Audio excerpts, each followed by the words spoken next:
Alors bonjour. Bonjour.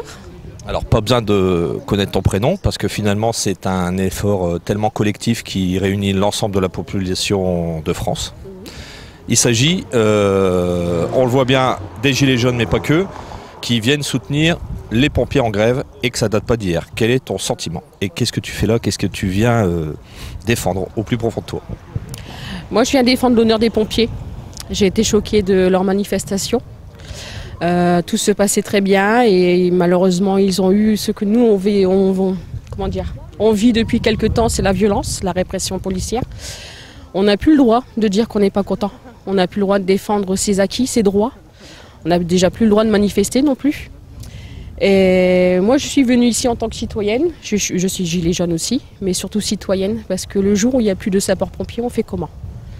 Ils donnent leur vie pour venir nous sauver, nous protéger. Et je pense qu'on devrait même être plus nombreux ici aujourd'hui pour les soutenir. Ça fait un moment qu'ils galèrent, qu'ils ont leurs revendications aussi, c'est vrai, par rapport à leurs conditions de travail, à leur salaire, à leurs primes de feu, à leurs futures retraites qui sont aussi en danger, ils l'ont annoncé. Et il faut qu'on soit unis. Voilà. Alors tu évoques les Gilets jaunes, mais on a bien vu que suivant certains reportages, etc., ça devenait quelque chose presque péjoratif. Mais en fin de compte, on peut considérer qu'il y avait énormément de pompiers parmi les Gilets jaunes, parce que le Gilet jaune, finalement, c'est purement et simplement des revendications sociales, comme les leurs. Oui, oui, c'est vrai que même au niveau des manifestations, on le sait, on a énormément de pompiers qui sont avec nous. Ils sont là en tant que gilets jaunes. Ils sont pompiers, ils sont aussi gilets jaunes. C'est ce qu'on a vu d'ailleurs parmi la manifestation. Hein. Il y en a qui avaient l'uniforme et le gilet. Voilà. Ouais. Non, ils ne se cachent pas. Hein. C'est vrai qu'ils n'ont pas peur de le dire. Ils en sont même fiers. Et puis il faudrait que tout le monde le fasse aussi par rapport à son métier et sortir le gilet jaune par-dessus. Parce qu'on est tous concernés. Alors tu le disais là, juste avant, normalement il devrait y avoir beaucoup plus de monde. Mais finalement, que ce soit les pompiers, il y a eu les urgentistes, les hôpitaux. Pareil, ça n'a pas mobilisé plus que ça. Qu'est-ce qu'il faudrait faire ou dire pour faire comprendre aux gens qu'en fait, c'est eux qui sont directement impactés, que ce soit les bébés jusqu'aux les personnes âgées, pompiers ou hôpitaux? C'est pas évident. On cherche nous-mêmes pour essayer de remotiver tout le monde. Je sais que on a perdu beaucoup de gilets jaunes à cause de ça, de la répression policière, les amendes. Les amendes pour pas grand-chose, pour un gilet jaune, ou des fois juste parce qu'on est soupçonné d'être gilet jaune. Donc je peux les comprendre qu'au bout d'un moment, ils baissent les bras. Moi je dis, il ne faut pas lâcher parce que c'est surtout, comme tu l'as dit, c'est pour l'avenir surtout de nos enfants. Nous on fait au jour le jour, c'est comme ça. Mais moi je m'inquiète, c'est pour ma fille qui va avoir 8 ans. Quel avenir elle va avoir? C'est la question que tout parent doit se poser. Ils sont en danger et il faut bouger pour ça, pour eux. Pour nos enfants. Bah, ce sera le mot, pas de la fin, mais peut-être d'un début de prise de conscience de ceux qui ne se sentent pas concernés pour les pompiers, etc., etc. Voilà. Merci. Merci. Sujet à avoir une sanction. Ils sont en train de voir comment ils peuvent faire pour venir vous saluer en toute discrétion. Donc pas de portable. Et s'ils viennent, ça sera probablement avec les casques et fermés, quoi, mais c'est pas certain. Voilà. En tout cas, on vous remercie beaucoup de votre esprit de cohésion. Aujourd'hui, on se rend compte que la cohésion, elle n'existe plus en France. Mais pour certains, ils voudraient que ça n'existe plus. Mais vous êtes la preuve que cette cohésion, elle existe. Et vous pouvez être fiers des couleurs qu'il y a sur notre drapeau, parce que ces couleurs, c'est les vôtres, c'est certainement pas ceux du gouvernement ni de l'État. Voilà.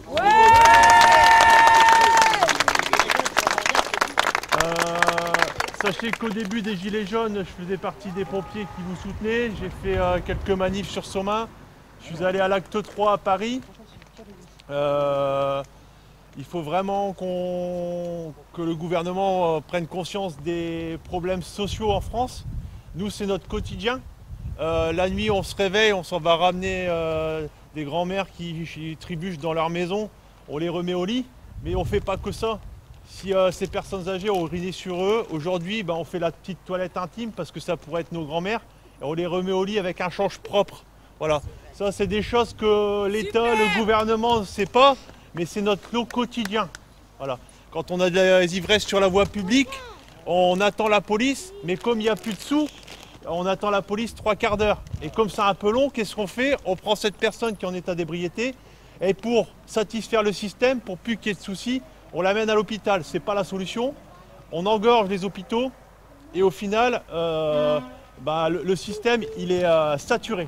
Il est saturé parce que là-haut, les politiques ne prennent pas la responsabilité. Aujourd'hui, ce n'est plus des politiques au sens noble du terme. Le mot politique, ça veut dire gérer la cité, gérer la ville, gérer la nation. Aujourd'hui, c'est plus des plans de communication en disant tu vas dire ça à la télé, comme ça tu vas être bien vu par telle partie de la société, tu vas dire ça à la télé parce que tu vas être bien vu par telle partie, mais au final, on ne résout rien dans des actes forts en étant pragmatique et en donnant des solutions. Rassurez-vous, ils trouvent des solutions quand il s'agit de se mettre 300 balles de plus pour se loger à Paris. Hein, ça, il n'y a pas de souci, ils trouvent des solutions, il n'y a pas de problème. Par contre, quand on demande, alors au passage, j'ai chiffré un peu ce que ça représentait, 300 € par mois en plus pour les députés, ça représente 60 temps plein d'aides-soignants. Voilà, c'est peut-être un peu plus parlant quand on met ce qui s'attribue en termes de temps de travail, quand on a 6 millions de chômeurs ou 4 millions de chômeurs.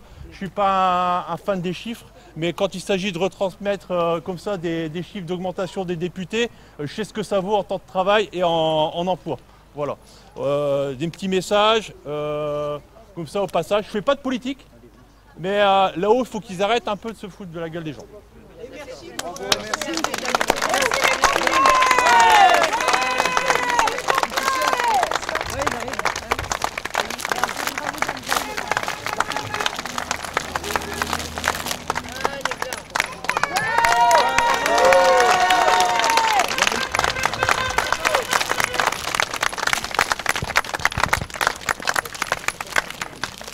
Voilà.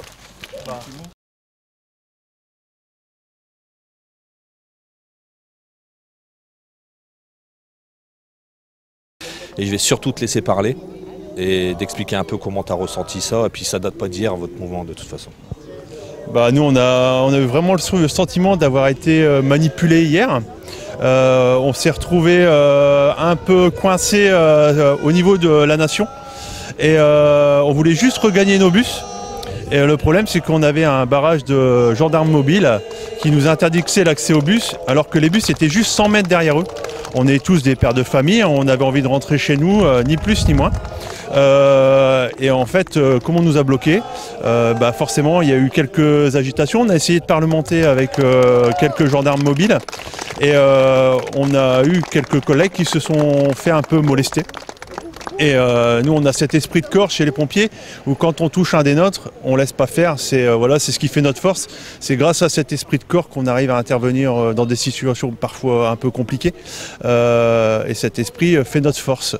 Donc forcément, effectivement, c'est parti un peu dans des échauffourées qui sont très regrettables. En face de nous, on avait également des pères de famille qui probablement se demandaient ce qu'ils faisaient là. Voilà, c'était pas des belles images, c'est pas ce qu'on aurait souhaité, malheureusement c'est arrivé. Voilà, c'est tout ce que j'ai à dire. Alors justement, tu parles d'images, j'imagine que forcément l'ensemble des pompiers de France, ils n'ont pas pu monter à Paris, et ceux qui n'ont pas pu, ils sont encore plus remontés qu'avant cette journée. Parce que vu les images, comment ça s'est passé, quel est le sentiment globalement si tu as des retours des casernes de France? Alors nous, l'effet de cette manifestation, en fait, ça a eu un effet boost chez nous. On a le sentiment que l'esprit de cohésion qu'on a tendance à vouloir détruire en France, en fait, ça a fait l'effet inverse chez nous. On a cet esprit de cohésion qui est encore plus renforcé. C'est des valeurs qu'on nous demandait d'avoir au tout début quand on arrivait dans la profession. Aujourd'hui, on nous demande de devenir individualiste, à l'image de la société. Et en fait, ce qui s'est passé mardi, ça a eu un effet de nous ressouder. Et les personnes qui étaient de garde ce jour-là, ils nous disent « J'espère que la prochaine fois, c'est pas mon équipe qui travaille parce que je veux aller là-bas ».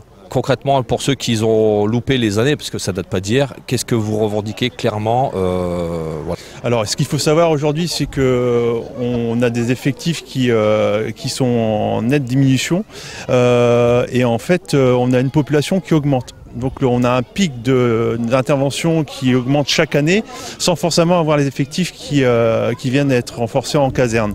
On a des missions qui ne sont pas forcément les nôtres et qui viennent augmenter également cette capacité opérationnelle en fait. Et ça nous pose un réel souci quand on doit aller rechercher des gens qui sont alcoolisés alors que c'est du ressort de la police, quand on doit pallier aux carences des ambulanciers privés, des assistances SAMU, on appelle ça les assistances SAMU maintenant.